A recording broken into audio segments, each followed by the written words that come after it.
6 weeks in the books, 3 to play in the high school football regular season, and another week to unveil the ESPN Wisconsin High School Football Media Poll rankings for the large and small divisions. Good afternoon, everybody. My name is Jesse Nelson in the Everlight Solar Studio here at ESPN Madison, and it is my pleasure to be joined in studio, as always, by the Dean of Madison Area High School Sports, Dennis Semrau, who did not get the memo with the rest of our team that it was Milwaukee Brewers gear day to wear as the Brewers start their playoff run. Go Brewers. That's all you got to say about okay. We know he's as big a Brewers fan as any. I don't know how you go the first day of the Brewers playoffs and you don't wear any Brewers gear. I'm sorry, after covering them for 14, 15 years and being a member of the Professional Baseball Writers Association, you don't wear team gear, and I can't even wear a hat into the press box. I mean, you get frowned on. So I'm sorry, old habits die hard. This is hardly a professional workplace, Dennis. Look at all of us around here. You know what we're all about. Yeah. Anyway, I guess some habits you can't break. I was thinking about wearing a Packer jersey today, but after losing to the Vikings, what a bad weekend.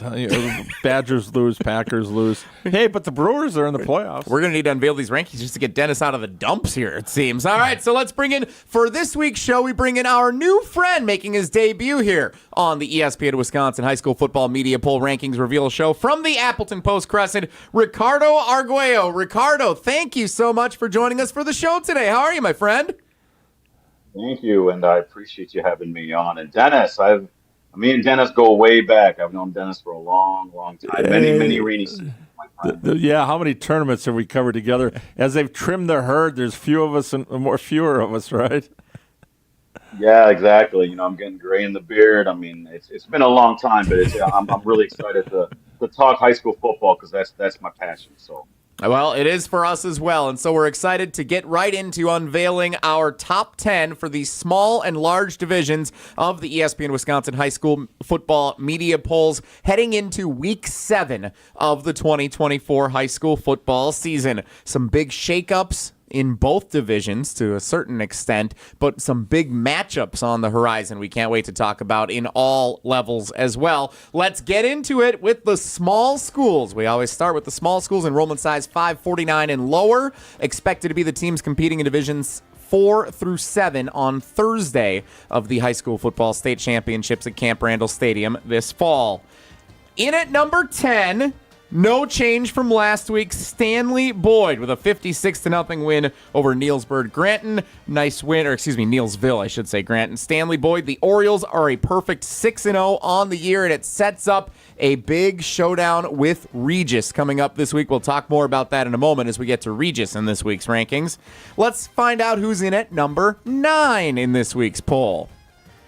There's a new team, Dennis, the Lake Mills L-Cats. Lake Mills, 28-7 winners over last week's 9th-ranked team, the Lodi Blue Devils. So it's the Lake Mills L-Cats, 6-0, and we talk about the strength of the Capital Conference in the Madison area. And not only Columbus near the top of these rankings, not only Lodi, who's been a top 10 team for the majority of the season, but now here comes Lake Mills into the top 10. Yeah, they've been kind of hanging there all year long. They scored 14 points in the first quarter against Lodi, and then 14 more in the fourth quarter. They were up 28-0, so they were in total control of this game.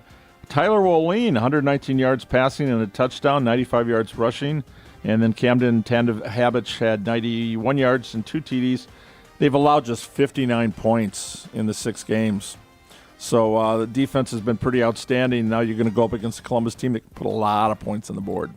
Ricardo, Dennis taught me something a couple of years ago. Do you know why Lake Mills is called the L-Cats? No, but I was actually going to ask him what is an L-Cat, so maybe he does have an answer. You want to tell him, Dennis? Yeah. It was originally the Hellcats, and they didn't like the use of the word hell, so they shortened it to L, and they came up with the L-Cats, and now it's the logo. There it is.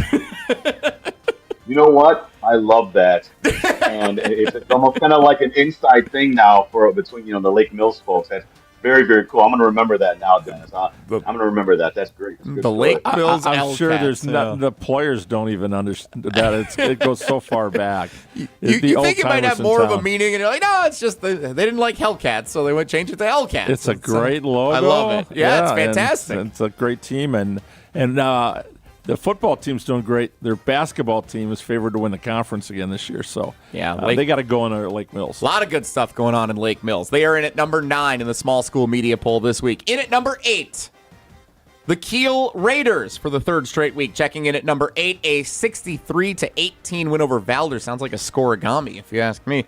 No change for Kiel in at number 8. Again, they have Chilton on the road this week. Ricardo, we talked about Kiel last week on the show, saying that this seems like a team that, just looking at the schedule, if they take care of business, they should be undefeated heading into a couple of levels of the postseason, it would appear. And that's that team is the best team in terms of wins and in that area. My colleague Tom Dombeck over in the Manitowoc Sheboygan area kind of is the expert on Kiel, but that is a team that before the season had a lot of expectations. I remember reading his preview, and that team was one of his picks. Now Tom likes to do some guarantees, and it won't be too long before he starts guaranteeing something about Kiel in the postseason. I know they like that football team there, and I know they're excited about what's coming up in the postseason for them. Talk about a team that had a good basketball team as well, just like Lake Mills. Kiel made it all the way to the state tournament last year, too. They had a great athletic department right now with Kiel, and it's showing as they check in again at number 8 in the small school media poll rankings in week 7. In at number 7, the Edgar Wildcats. Again, no change. All these teams won last week, so we'll see if anybody leapfrogs over anyone here at any point. Edgar is 5-1 on the season with a win 48-0 at Assumption last week. Tough contest coming up this week, though, hosting Iola Scandinavia. That's never an easy team to boil over and get a win against. Dennis? No, but since they lost to Stratford, they've got 3 shutouts in their last 4 games. I've only given up 55 points all year and only 45 yards rushing, 90 yards overall. So very strong defense. They can put the points up. And you knew that Stratford game was going to give them a little momentum. They'll run the table here, I'm sure. And we could be seeing them at Camp Randall. I wouldn't be surprised. Definitely a possibility. We are used to seeing them there quite a bit. They're a traditional power. Getting to Camp Randall Stadium, competing for state championships. The number 6 team in the small school media poll this week is the Regis Ramblers, undefeated on the season. They had their hands full with Mondovi on Friday night, 37-22. Mondovi had the early lead, kind of leapfrog back and forth, tied at 22 late in the 3rd quarter before Regis scored the final 15 en route to a 37-22 win. And Dennis, this does set up a very fun matchup, one of many great matchups from top 10 teams coming up here in week 7. The Regis Ramblers get Stanley Boyd at home, and it's number 10 and number 6 squaring off this week. Yeah, who wins the trenches on this one? You say to get to state, you better have a good running game. Well, Regis is averaging 270 yards approximately a game. Stanley Boyd's given up 68. So something's got to give there. And as I saw a couple weeks ago with Mount Horeb, Barneville, and Stoughton, out that defensive line, if you get that pressure early, and that's going to be a natural running clock. I don't see a lot of balls in the air in this one. Yeah, this is going to be a fun contest coming up on Friday night. 6th-ranked Regis hosting 10th-ranked Stanley Boyd. Going to be a fun matchup with playoff positioning certainly on the line here in Week 7 of the high school football season. Over to the left side for our top 5 in the small school rankings. In at number 5, it is again the Aquinas Blue Golds, 37-8 winners over Black River Falls. They're on the road at Westby coming up this week. Week 8 is the one they have circled at West Salem. West Salem was ranked 10th in the large school media poll last week. We'll talk more about them coming up, but they had a tough loss, did West Salem. But that's the game that Aquinas certainly has circled for the rest of this season. The number 4 ranked team in the small school media poll, the St. Mary Springs Ledgers. Again, no change from a week ago. They won 28-14 on the road at Campbellsport. We said don't sleep on Campbellsport. That could be a tough contest, and St. Mary Springs certainly was not able to run away in that game. Big one coming up back-to-back weeks for head coach Bob Hyland. Dennis, he's got Lomira on the road this week. That's a 5-1 Lomira team. And then the big one with Mayville in Week 8, battle of unbeatens as it stands today. Well, we announced before the season, this is it for Coach Hyland, and the boys would definitely want to take him out a winner. So just one game at a time, the old philosophy. I knew Springs when I was in high school, and they were a force way back then, and nothing has changed. And you'd like to see Coach Hyland kind of hold that gold ball up one more last time at Camp Randall. He deserves it, and so do those kids. St. Mary Springs in at number 4 in this week's poll. Back to the top 3. Again, everybody won last week. Not expecting a lot of movement here. In at number 3 is last week's number 3 ranked team, the Wrightstown Tigers. 10-7 they won against Little Chute. Ricardo, what do we know about Wrightstown this year? Here, a 6-0 team. They haven't been able to catch Stratford and Columbus in these rankings, but it does appear to be a squad that is again destined for a run at a gold ball at Camp Randall. Yeah, they have been really running roughshod the first 5 weeks, scoring more than 40 points multiple times. They really had them a dogfight against Little Chute. I have to admit that was maybe a surprise in the office to see that score 10-7, but Daniel Bunton, who kind of does everything for Wrightstown, he does a little receiving, he does a little running, kick returns, plays defense, and he had the game-winning field goal for Wrightstown. In that victory over Little Chute. That team has traditionally been a strong team. They were in the D5 title game last year. And to me, they returned their top player, Aiden Humphreys. He plays both sides of the ball. They're a collection of outstanding athletes. As we all know, Wrightstown's a wrestling school.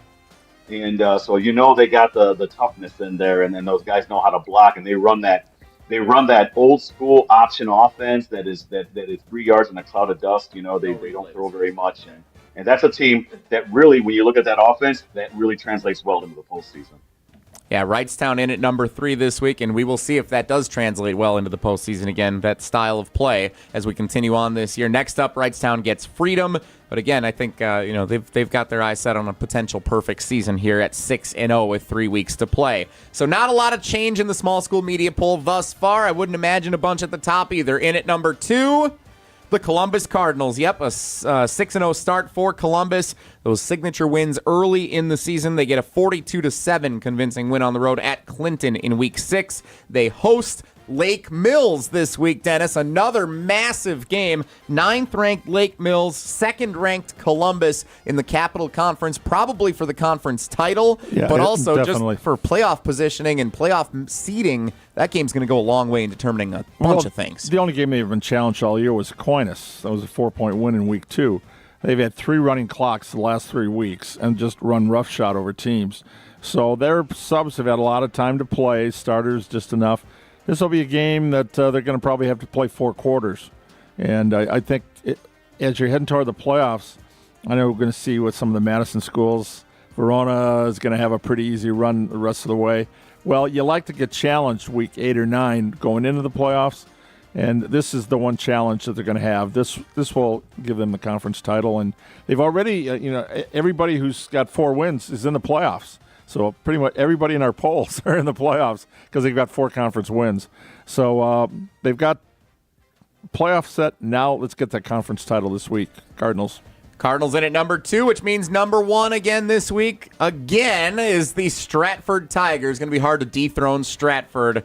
They win 49-0 on the road at Colby. Stratford hosts... they're on the road at Marathon in Week 7. The one that I have circled, though, for them coming up is Week 8 when they host unbeaten Amherst. That's the big test that's still on the board for Stratford here on the 2024 schedule. But, guys, as you look at this top 10, only one change from last week. It's Lake Mills replacing the 9th-ranked team at number 9.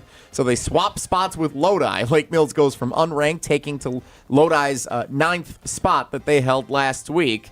Ricardo, as you view these rankings, it's remained generally unchanged for the last 3 weeks. Does this feel like the who's who of the small divisions, that when we see the teams that are competing at Camp Randall Stadium in November, it's probably going to be a good collection of these 10 teams on the screen right now? And I know Dennis knows this. There's a lot of familiar team names here when you look at the small schools. In our area, there's a couple other teams, though, that maybe just outside when I'm looking at the voting here. You mentioned Freedom. That's a big one with Wrightstown this Friday. That's actually a game that we're live streaming at the Post Crescent here. Freedom's undefeated. Wrightstown's undefeated. They're rivals in the Northeastern Conference. Freedom's usually a team that you see sometimes they contend for a berth over there at Camp Randall. Can I throw a surprise team out there in our area that has been shocking everybody? It's Winneconne. Winneconne is 6-0. They're coming off a win over Xavier, and they have this kid, Brody Schaefer. He's getting some D1 looks. I'm just telling you right now. He played receiver. Now he's at quarterback. He's kind of doing all the scoring for Winneconne right now. So the Wolves are really having a standout breakout season, and they were a 7-4 team last year. So that's a team kind of to keep an eye on. They play over there in the Bay Conference, and they have a big game coming up in a few weeks against Seymour, which is also one of the top teams there in the Bay. But they have been very impressive so far, Winnicott. Appreciate the insights, Ricardo. Let's go to Hunter Vaughn, who was smiling when you said Winnicott. That's up in his neck of the woods, up from Berlin, where he was originally from. So Hunter Vaughn is the cumulator of the data for our ESPN Wisconsin Media Poll each and every week. I am not a voter. Hunter is not a voter. Dennis and Ricardo both are voters among the many panelists from around the state who contribute to this. Hunter, what stood out to you in accumulating the small school data this week? The first one, I've been talking so much about how tight things had been with that 8, 9, 10, 11, and that we finally see the separation coming with Stanley Boyd. They got 24 points. Freedom was sitting at 8, and then Ricardo mentions Winnicott at 6. Winnicott just suddenly popped in about 2 weeks ago. If I had to guess, I wouldn't put it out there, but if I had to guess, probably Ricardo or somebody else was throwing them in at that number 10, number 9 spot. Sounds like it might be a good guess by the fact that he's nodding along with you on our video stream. And I was just like, oh, okay, Winnicott. Like you mentioned, I'm from Berlin. I'm from that area. I've seen a lot of Winnicott football over the years. That's a really great program that they have over there. And now, sitting at 6-0, that would be the one team where I think if somebody, unless Freedom surprises Wrightstown with a win, I think that's the one team that can sneak into the top 10 here late in the season, just given the way that all of these other teams are probably going to be able to run the table here. Awesome. Thanks a bunch. Real quick, if I can interject, and I think Dennis might remember this. Do you remember I want to say in 2004 or 2011 or so, Winnicott won the state title. They kind of came out of nowhere and they played Platteville. I want to say it was D4, and I think D4. I want to say they had a losing record going into the postseason.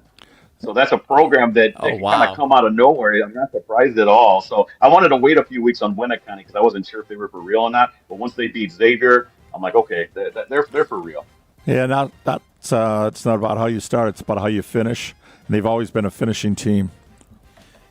Those are your small school rankings here for heading into week 7 of the high school football season in 2024. Once again, Stratford, your number 1 team of the small division. Jesse Nelson, Dennis Semrau, Ricardo Arguello of the Appleton Post-Crescent, our special guest this week on the ESPN Wisconsin Media Poll Rankings Reveal Show. Let's now move over to the large division top 10. Again, this enrollment size 550 and more. The team's expected to compete in divisions 3, 2, and 1 of the state championships at Camp Randall Stadium this November. And there is a lot of movement in this week's large school rankings. Some upsets, some new teams we hadn't seen yet.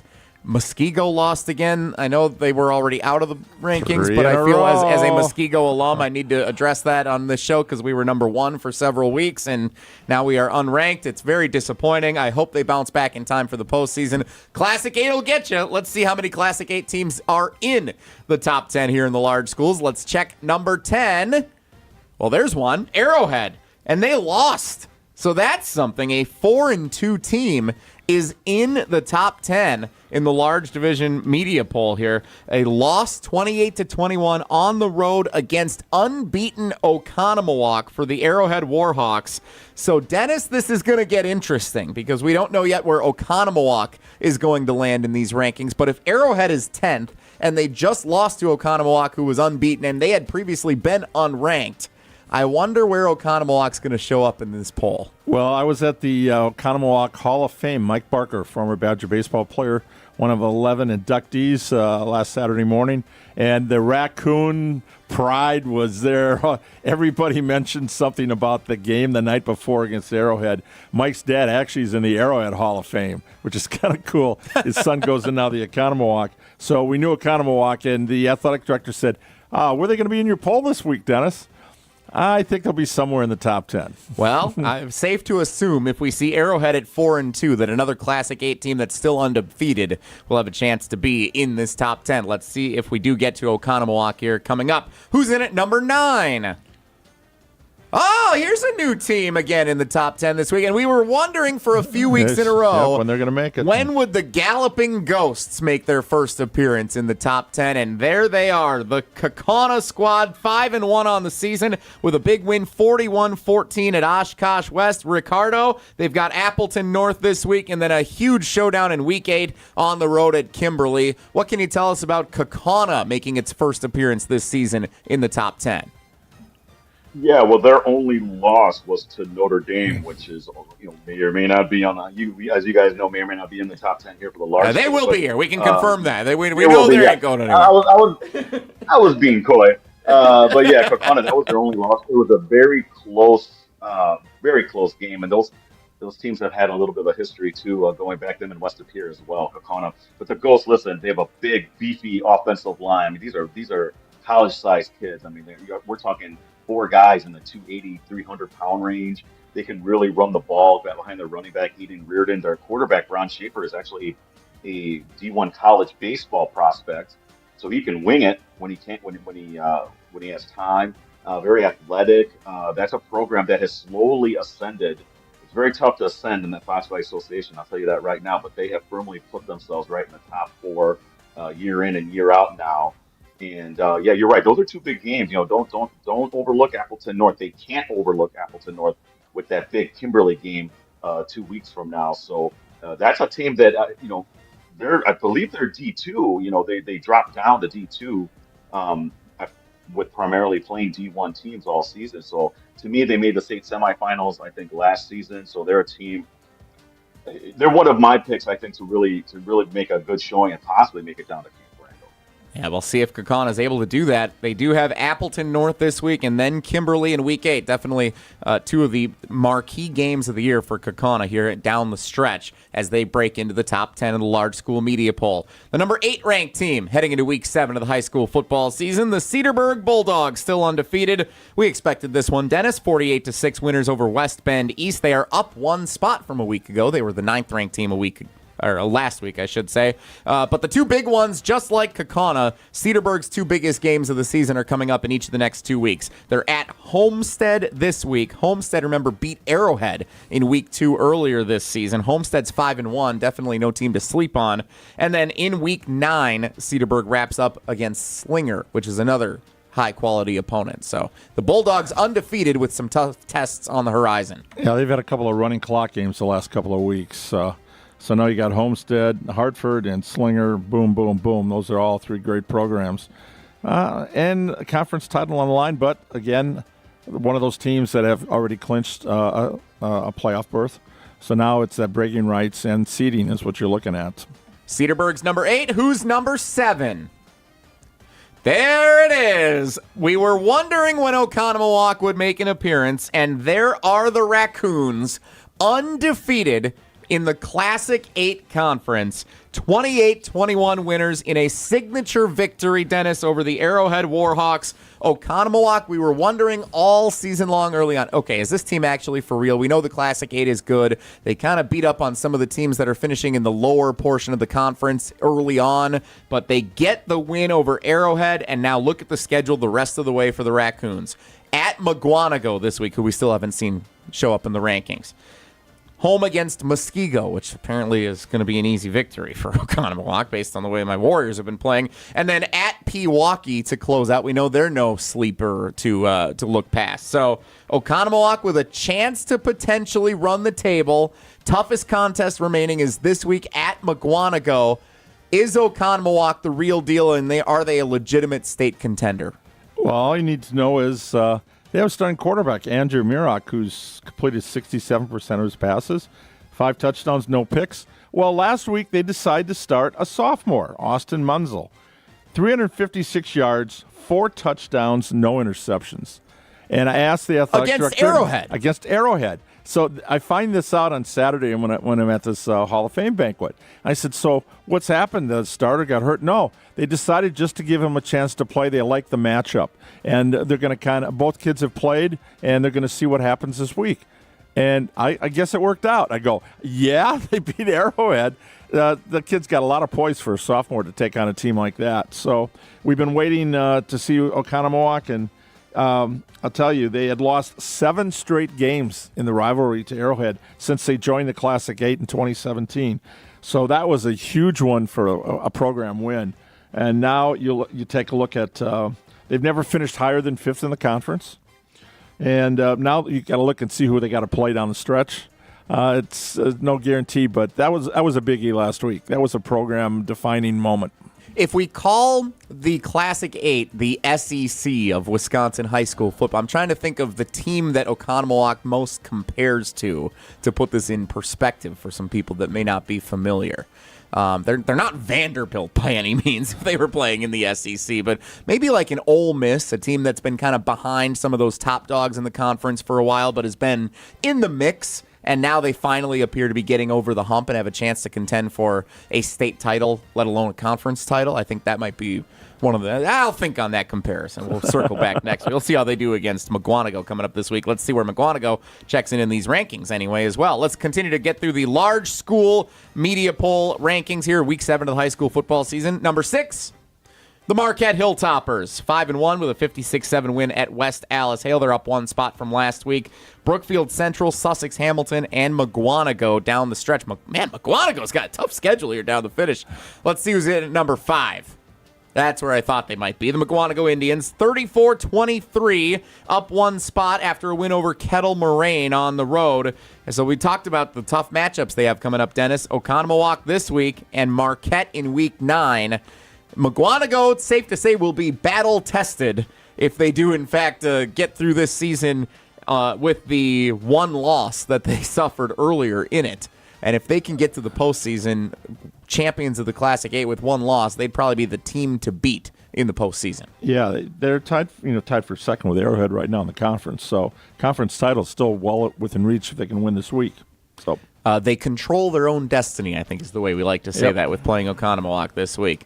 In at number 4, I told you they'd be here, Ricardo, the Notre Dame Tritons. It was tough last week, though, against Menasha. Tell us more about the 28-21 victory Notre Dame found. Now, we were a little surprised in the office here at that score as well because Menasha which is traditionally a power in our area, they kind of had some stumblings early on in the season, so we weren't really quite sure if Menasha was up to the challenge. But Coach Jeremy Korth over there, Menasha had his kids ready, and that was a crazy game, and one that Menasha kind of rallied a little bit, and Notre Dame was able to hold off, and they got a late big play to win that game, and that. Look, I'm going to be honest. The FRCC South. Not a competitive conference in terms of depth, right? You have basically Notre Dame and Menasha. Those are the 2 powerhouses in the FRCC South. That game is always the one that's going to determine the champion. And Notre Dame had a real dogfight with Menasha, but they came out winning. I'm telling you, Notre Dame. As you know, Dennis, they have Jim Flanagan, the tight end, and one of my players to watch. James Flanagan. He's the son of Jim Flanagan. Yes. And obviously Christian Collins, the state's leading rusher from last year. And they were able to get that important win. Now it's a matter of finishing strong and heading into the postseason where, everyone expects them to have a nice run, especially led by those 2 standout players. So it is interesting that because Notre Dame struggled against Menasha, and like you said, Ricardo, that Notre Dame, or I should say Menasha is down a little bit from what it's been in years past. Notre Dame moved down 1 spot in the rankings this week, despite the win and still being 6-0. They were number 3 last week. They moved down to number 4, which means we have a new number 3, and I think I know who it is. Dennis and I saw them up close and personal on Friday night, the Verona Wildcats. 21-7 winners over Middleton in a rivalry game in the Big 8 conference in the Madison area. Dennis, Verona is the real deal, and they have maybe one of the biggest playmakers in the state on every side of the ball. Well, we've talked about this. If you're punting the ball or kicking it, don't even think about getting it near Trey Poteet. 89-yard touchdown kickoff return. He's returned 2 punts for touchdowns both the last 2 years. He had a touchdown catch in the 3rd quarter. This game looked like it might be a running clock at one point, 21-0. They had a chance, but then Middleton's defense stiffened a little bit. But they held Middleton to a minus 18 yards rushing. That's because Joey Segley, he's had a great year. He came into the game leading the state in touchdown passes. He got sacked 7 times. And so all those yards go to rushing. But still, Middleton couldn't run the ball against Verona. Not too many teams have been able to.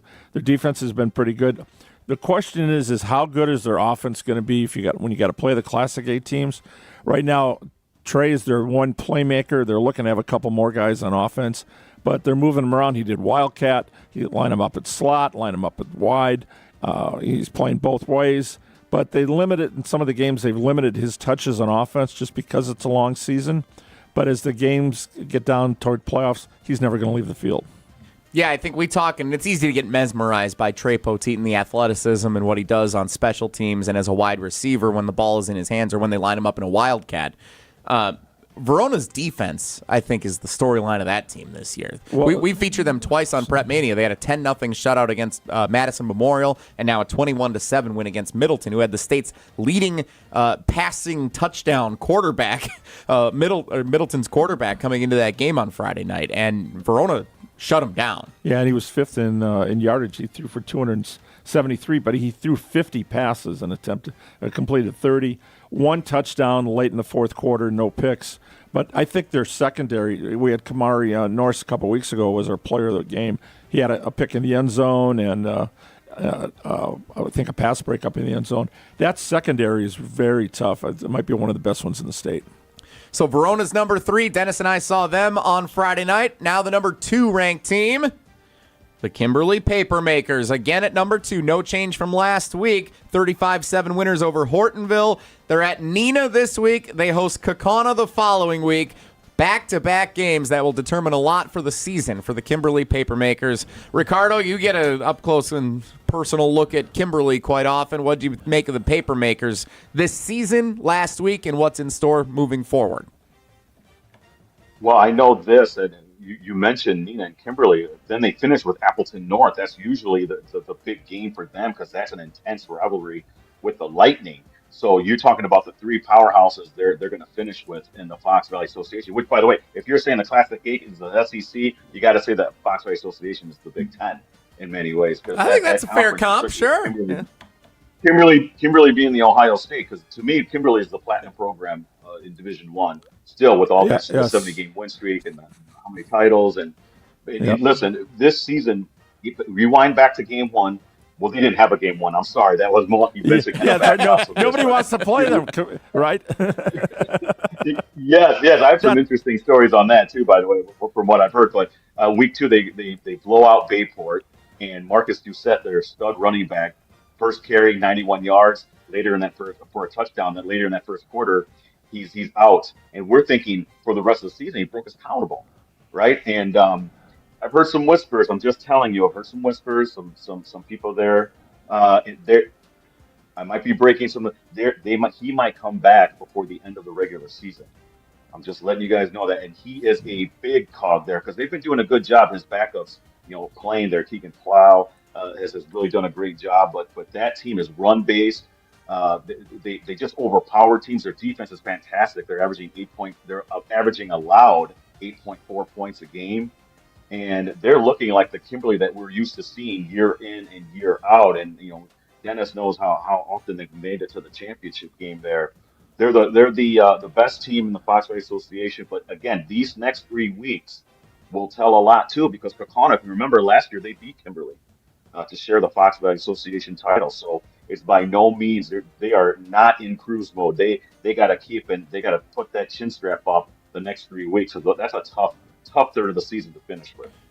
That's great insight on the Kimberly Papermakers. And Ricardo, if you want to keep breaking news on the show, we're going to keep having to invite you back if you're going to drop gems like that for us every single week. I am curious because let's quickly finish off the list here. Number 1 in the large school media poll rankings this week. It is, once again, the Franklin Sabres, who won 38-7 against Kenosha Bradford. They get Tremper this week on the road. Franklin is 6-0, but their best win, I think, came back in week 1 against Catholic Memorial, which, again, Catholic Memorial, definitely a good team that's going to contend for a state title. I don't want to downplay the significance of that win for Franklin in come from behind fashion, but it did take a late fourth quarter rally for Franklin to be able to win that game. If Kimberly can navigate the next 3 weeks with Neenah, Kaukauna, and Appleton North, 3 really good teams, and they can win all of those games, Ricardo, do you think Kimberly would be deserving of jumping Franklin for the number 1 spot at the end of the season? Look, I'm gonna let the cat out of the bag. I've been voting Kimberly number 1 for the last couple of weeks. So yeah, of course, I think that would be the case. But that is no disrespect to Franklin. That is a fantastic program. I've seen them up close as well. Back when they had the quarterback, Dennis, is it Burkett? Remember a couple of years ago? Yep, Miles Burkett. Kind of let Franklin. Yes, and he. That is a fantastic program. They're always up to play. Tremendous respect for that program. To me, even if Franklin finishes off and Kimberly finishes off, it's going to be it's already close now, right? If you look at the total points, which for some folks you can see the total points, it's very, very close between the 3. I'm always going to consider Kimberly number 1, but Franklin, I have no issues if I see them number 1 at the end of the regular season. That's a fantastic program. We're talking state championship game potential right there, north and south. Perfect. That would be a lot. I didn't want to say that, Dennis. But wouldn't that be fun though? That'd be fun to see. Well, again, 2 blue bloods. We talked about it early in the year. Blue blood programs, and the coaching staff's phenomenal. Yeah, right now it's it's good to hear your insight on Kimberly and to know about the running back being out. He averaged 13 yards a carry. Well, thanks to that 91-yarder to open it up. But you get a horse like that back at playoff time. And the other thing is Franklin coming in. They've got 2. Tremper and Kenosha Indian Trail. They're going to run over, and then their last game is Racine Horlick. Might give them a little bit of a push, but I think Kimberly's got the bigger games that will push them. I think that number 1 spot. Yeah, for sure. I think that is potentially likely. Let's see how it all plays out, of course, over the final 3 weeks. Hunter Vaughn, while Ricardo was talking about the points, you're the one who accumulates all the data here for the large school media poll. How close is it at the top between Franklin and Kimberly? We now have a 3-point gap. Wow. Between those 2. So that is like the slightest of margins with the voters. Yep. I've always been talking so much about the tail end of these polls because the top end, most of the season, it was very clear cut who was going to be 1, 2, and 3. We're starting to see that now where that's 1 vote difference and suddenly this completely flips. 2, Verona has been climbing up and they've been narrowing that gap. They were 60 points back in week 4 of first place. It went down to 55, and now it's down to 37. I think a lot of the voters are starting to kind of see Verona is for real. I need to pass this along from a guy that Dennis knows very well, Rob Reichel, one of our voters. He emailed me after I send out a recap of the past weekend of games about Oconomowoc. And he wanted to make sure that we let everybody know that they are the real deal. He has seen them 3 times now this season, and he said they are one of the best teams in the state. The Raccoons are for real. They're going to be making a late run here on the season, and Rob's all in on Oconomowoc, so I wanted to just make sure I pass that along for everyone to know. I hope we didn't put the jinx in now with McWanago up next. So take McWanago big this week. No, this is gonna be a lot of fun seeing some of the matchups that are in store this week, both in the small. So again, just to recap, some of the significant games in the top 10 and for teams across the state competing for conference titles and playoff positioning in Week 7 coming up this Friday night. You have 9th-ranked Lake Mills at number 2 Columbus, 10th-ranked Stanley Boyd at 6th-ranked Regis, and Iola Scandinavia at 7th-ranked Edgar, all huge games in the small school rankings. Then the large schools. 8th-ranked Cedarburg at Homestead. Remember, Homestead is a really good team that beat a top 10 team in Arrowhead earlier this year. 7th-ranked Oconomowoc at number 5. McWanago, probably the biggest game in the large schools because it'll likely determine who wins the Classic 8 this season. And number 2, Kimberly, begins its stretch of its final 3 contests that are all going to be challenges on the road at Neenah this week. Going to be a great week of high school football. Ricardo, final thoughts on the rankings as we see them this week? Yeah, I think, you were talking about Verona slowly making up. Hunter was talking about that slowly making up the points. And that's what the great thing is about the voters and when they're paying attention to how these teams are developing. A team that's in week 1 is going to look vastly different in week 6, week 7. You know, I mean, a lot of the progress and the coaching that's being done at a very high level, you're going to see these high level teams really evolve. And I think that's what we've seen. And I don't want to say the cream is rising to the top, but voters realize which teams are, and I'm doing this in quotations, for real. And a lot of them are programs that we've seen in the past. So, you know, it's I think it's cool to see Verona up there. You know, Notre Dame, and obviously, I still think those Classic 8 teams are dangerous.